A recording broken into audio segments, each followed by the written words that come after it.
What Eisenhower said when Montgomery demanded all the supplies. September 1944, Western Europe. The guns of Normandy have finally fallen silent, but the war is far from over. Across France and Belgium, Allied armies are racing forward faster than anyone believed possible. German forces are retreating. Paris has been liberated. Brussels will soon follow. To many soldiers on the ground, it feels like victory is just weeks away. But behind the front lines, another battle is unfolding, one fought not with bullets or tanks, but with fuel, trucks, and hard choices. At its center stand two towering figures of the Allied war effort: General Dwight D. Eisenhower, Supreme Commander of Allied Expeditionary Forces, and Field Marshal Bernard Law Montgomery, Britain's most celebrated battlefield commander. One demand, one decision, and what Eisenhower said next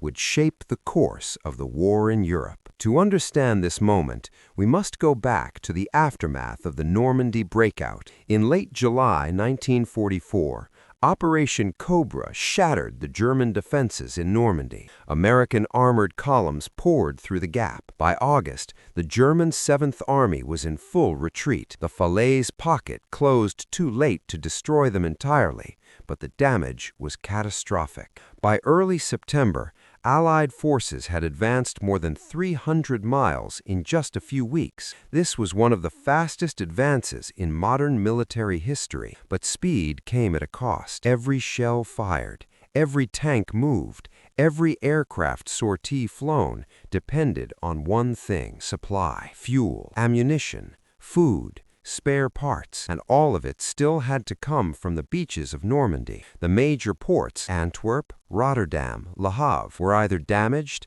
heavily defended, or unusable. As a result, Allied logistics were stretched to the breaking point. The Red Ball Express, an enormous truck convoy system run mostly by African-American soldiers, worked around the clock. Drivers pushed themselves to exhaustion, hauling gasoline in 5-gallon jerry cans over bombed-out roads. Yet even this heroic effort could not meet the demands of the rapidly advancing armies. By September 1944, Eisenhower faced a brutal reality. He did not have enough supplies to support every Allied army at full strength, and that is when Bernard Montgomery made his move. Field Marshal Bernard Law Montgomery commanded the British 21st Army Group. His forces included the British 2nd Army and the Canadian 1st Army, positioned on the northern flank of the Allied advance. Montgomery was confident, some would say supremely confident. He believed the Germans were reeling. He believed one decisive blow could end the war in 1944. His plan was bold and controversial. Montgomery proposed a single, concentrated thrust northward through the Netherlands,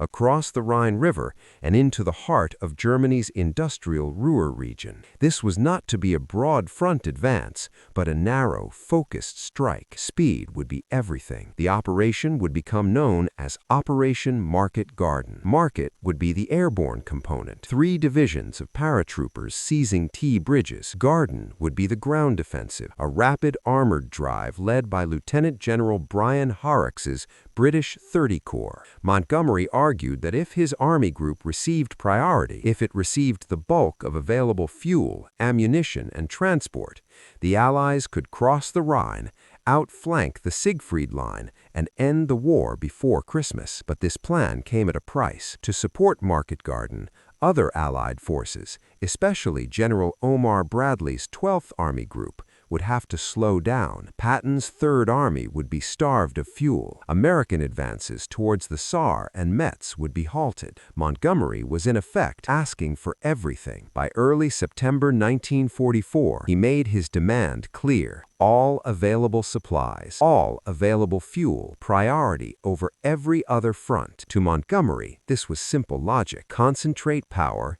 deliver a knockout blow. To Eisenhower, Supreme Commander of the Allied Expeditionary Force, it was a decision that could fracture the alliance itself. Dwight D. Eisenhower was not a battlefield tactician in the traditional sense. His genius lay elsewhere. He was a coalition commander. He had to balance American, British, Canadian, free French and other Allied interests. Every decision carried political weight. Eisenhower favored a broad front strategy, keeping pressure on the Germans across the entire front, forcing them to defend everywhere and preventing them from massing reserves. It was not glamorous, it was not dramatic, but it was steady. Montgomery despised it. He believed it diluted strength and wasted opportunity. To him, Eisenhower was missing the moment. By 8 September 1944, the situation had reached a breaking point. Supplies were so scarce that entire armored divisions were immobilized. Fuel dumps ran dry. Artillery units rationed shells. German resistance, meanwhile, was stiffening. Units that had escaped Normandy were regrouping behind rivers and canals. New formations were being scraped together. Time was running out. Montgomery pressed harder. In meetings and messages,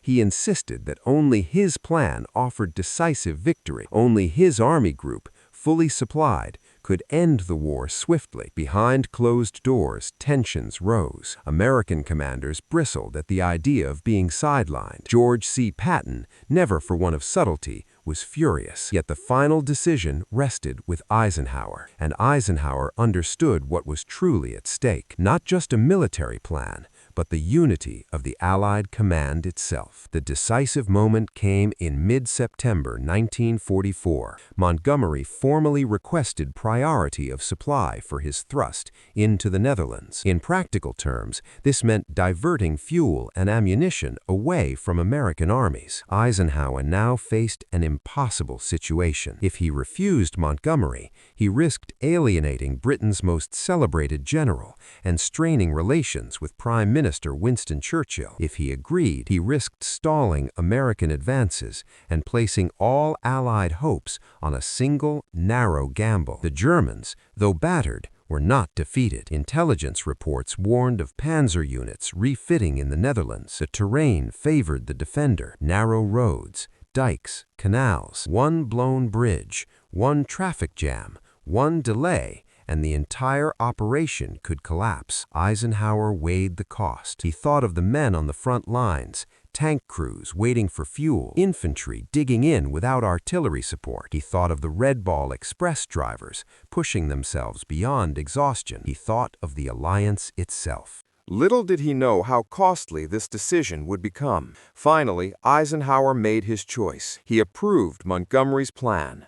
Market Garden would go forward. Montgomery would receive priority, though not absolute monopoly, on available supplies. But Eisenhower added a crucial caveat. This was not a blank check. The operation would be limited in scope. The Americans would not be permanently sidelined.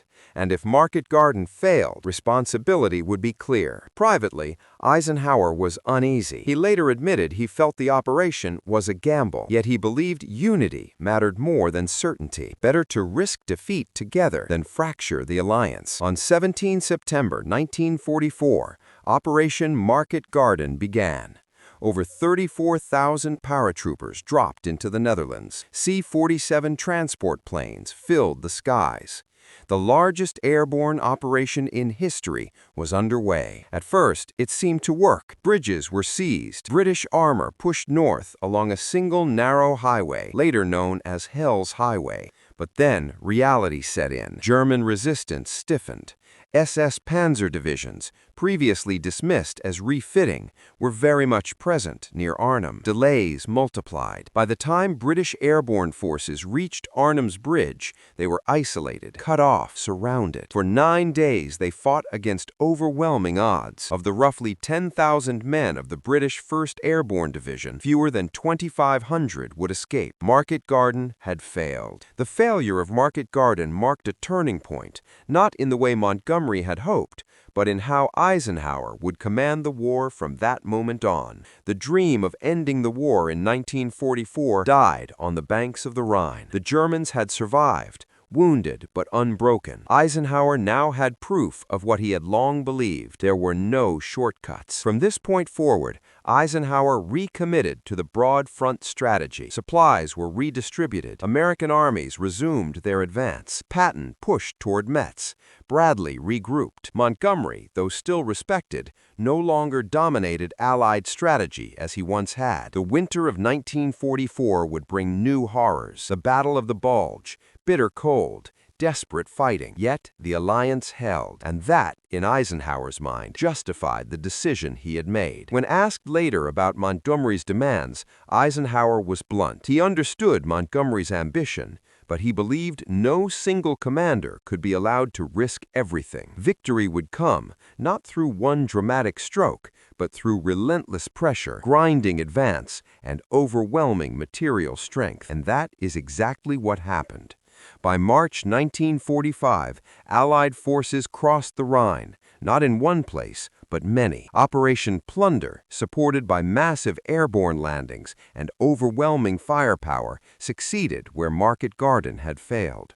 The Ruhr was encircled. German industry collapsed. On 7 May 1945, Germany surrendered unconditionally. The war in Europe was over. The cost had been immense. Market Garden alone resulted in over 17,000 Allied casualties, killed, wounded, or captured. Thousands of Dutch civilians died during the subsequent Hunger Winter. Yet the alliance endured. Eisenhower would later be praised for holding together a coalition under enormous strain. Montgomery would defend his plan for the rest of his life, insisting it had been 90% successful. History remains divided, but one truth is clear. The decision Eisenhower made in September 1944 shaped the final year of the war. It was not a decision of ego, but of balance. And in war, balance can mean survival. This was just one of countless untold stories from the Second World War. A story not of gunfire and explosions, but of command, compromise, and consequence. Subscribe to WWII Records as we continue to bring these forgotten chapters of history back to life.